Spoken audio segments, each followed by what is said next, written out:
First, press and hold the button you would like to program. The machine will beep when you are in programming mode. Each program can have up to 6 stages, each with its own speed and time. The display reads as follows: stage setting, beginning with an S for stage and number for which stage you are on, speed setting, and time setting.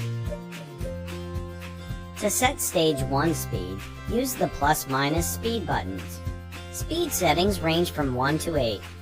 Next, set stage 1 time by using the plus/minus time buttons. The timer can be set in 1-second increments up to 90 seconds. Press the button you are currently programming to set the next stage.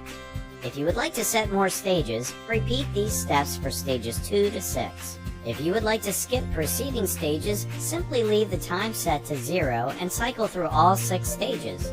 To reset to default mode, press and hold P1 and P2 buttons together. Blender is programmed and ready to make your signature drinks.